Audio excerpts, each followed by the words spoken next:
Copyrighted telecast may not be reproduced, retransmitted, or used in any form without the authorized written consent of NASCAR Broadcasting. NASCAR would like to thank all of our loyal fans for your continued support, and we hope you enjoyed today's broadcast.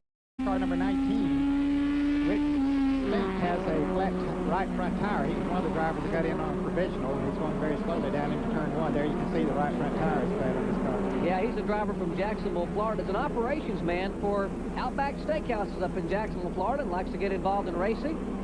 And had trouble qualifying. It got that car on the curb and may have had a tire leaking down before the race. But whatever, the NASCAR Goodies Dash Series Haynes 150 here at Martinsville, Virginia.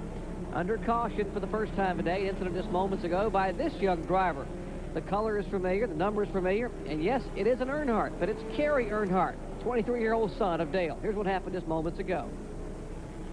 Well, he comes down on the inside, going into turn 3, Jerry, on the inside of the car number 25, and I think his left wheel perhaps hits the curbing. Well, maybe not. He slid up just barely touching the car number 25 of Lee Farthing, and he got down wavy, and he hasn't taken off yet, but Maxie Bush has. Maxie Bush pushes the pedal on his purple power probe. Say that 3 times. Yeah. That's a Ford probe out front for car number 22, Maxie Bush. Crenshaw in second spot. And one car has looped around the car number 47 in ninth down in Somerville. Here's again what may have happened to it. This is from our speed shot off of turn 4. And there he is. Looks like he might have had a little bit of help from the dark blue car. In fact, that car was headed Wrigley from Ooh, they came up on the car number 55 running slow down on the inside. That was Ben Duncan, and they had to hit their brakes. They were a couple of car lengths away from Duncan, but they hit their brakes and touched, and we got trouble. And you see the sheet metal damage on Rodney Orr's car. Robbinsville, North Carolina native of Rick can make it to pit road. Here's what happened once again. Well, they had been racing very, very close to there. There's the 55 that I mentioned, and the car 02 ran in there, and I think hit his brakes. He was coming up on the Duncan car pretty quickly, and the 9 car had nowhere to go, and he hit the car. Wow, here's some 3 wide racing. Are these turns wide enough to do that? There's trouble up between turns 3 and 4. The car number 14 has spun around. That's Donnie Neuenberger. Right in front of the leaders, and Maxie Bush goes high and just misses the car number 14 of Neuenberger that was backing down across the racetrack, and now the rest of the field comes by. Here's Kerry Earnhardt as they get back to the start-finish line and take the 3 and 4 of the car number 14. And go down on the inside, perhaps hit the curbing a little bit there and just threw the balance off, and around he went. That's the Pro-Cal Round-Tree racing machine of Will Hopgood. It's a Pontiac. And Kerry Earnhardt once again has spun up in turns 3 and 4. Nearly gets tagged by a couple of slow cars. They split high and low. And he will bring out the caution flag for the 5th time. In fact, the 2nd caution flag of the day that he has brought out in the same position. The car number 9 got down on the grass, came back up, and I think Earnhardt thought he was going to hit him, and he hit the brakes, and that's a bad place for somebody to get in trouble in front of you because you are braking heavy. Apple juice machine, car number 41, the Pontiac Grand Am, as they're waving the yellow flag once again. Caution being waved in the field for the 6th time. Well, evidently there's some debris, Jerry. Maybe I don't see any cars spun around.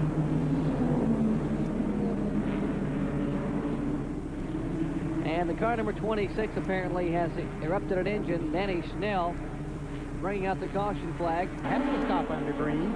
That maybe he could get back out there and stay in the lead lap. And one car spins. Oh, he gets his wedge. He gets his wedge right here.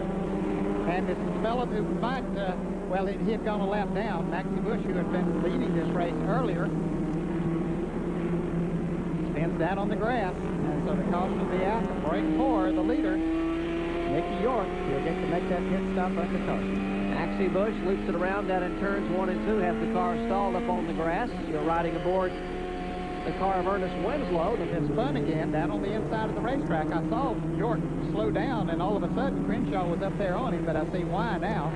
Their spotters told him, hey, there's a spin down in turn 2. Kerry Earnhardt brought out the caution for the 3rd time. What do you reckon the conversation is on the radio between Kerry and his dad, Dale? I imagine Dale's probably got a good chuckle with the young man. Really trying awfully hard today. We're under caution for the 8th time today at Martinsville Speedway. Back with more after this. Winslow in 4th, and Stanton Barrett is in 5th position.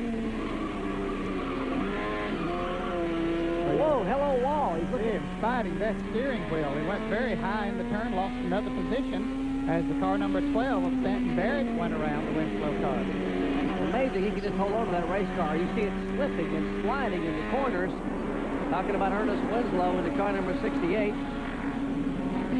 Hopgood has got another couple of tenths of seconds off of the lead that Mickey York has, but he doesn't have enough time. 7 laps to go. You're riding with Scotland Neck, North Carolina driver Ernest Winslow with his in-car looking at the back of Stanton Barrett, car number 12. One of the David Watson prepared machines out of Boone, North Carolina. Hopgood picks up another 2 tenths of a second on the last lap, but he just simply is going to run out of time before he runs out of real estate. That's the 4th and 5th place cars there you look at. Winslow once again, slick tires and all, tries to make a run on Stanton Barrett. Can't quite make it stick. Winslow had an 8th place finish at Daytona. He finished 18th at Nashville.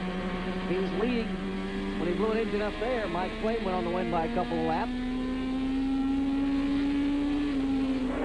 Show you where he is in relation to our leader, Mickey York, who just went by. And there are the 4th and 5th place cars. Car number 12 of Barrett and Ernest Winslow in 68. Hopgood has cut the lead down to 1 6/10 seconds. He is gaining at least 2 tenths of a second a lap on the leader, Mickey York. But again, time is going to run out of, I'll tell you, I'm impressed with Winslow. He has done a great job of just, well, maybe got a little close right there. They touch and Stanton Barrett spin. Caution will be out. For the 11th time today. And here's the leader. Car number 24, the Pontiac Trans Am safety car, pulls right up in front of the leader coming in turn 3. That's Mickey York. Stanton Barrett got his car back out on the racetrack. He's going to stay in the lead lap. And there are only... They're giving him 1 to go, Ned. It'll be green next time by. Okay, it'll be green and... Well, he caught Barrett going into the turn. Barrett went a little bit high, and he drove hard in there, and they touched. And he did a great job of, Winslow did, of keeping the car under control and just simply going too fast with those slick tires. And they touch, and around Barrett goes. Barrett stayed in the lead lap, however. This time, from Jimmy Howell, white flag, final lap of competition in the Haynes 150. Mickey York trying to hold on, make it 3 in a row. There's Will Hopgood jumping into throttle out of turn 2. He has a car length separation between himself and the lead car. The battle is for 3rd. And here goes Winslow on the inside of the Orr car, takes over 3rd, and here comes Hopgood sideways spinning the wheels, but he can't make the pass. Mickey York takes the victory. Hopgood 2nd. Ernest Winslow takes 3rd. Rodney Orr is 4th, and in 5th position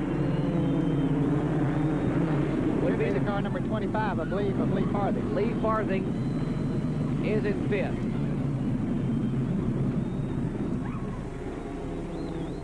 Mickey York, winner of the Haynes 150, and a little bit of discussion going on there between the car number 12 of Stanton Barrett and Ernest Winslow.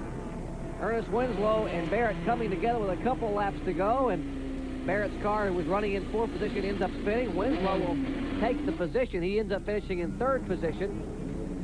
So the Haynes 150 is history. Mickey York will go to victory lane. We'll be back to Martinsville, Virginia to hear from the winning driver after this.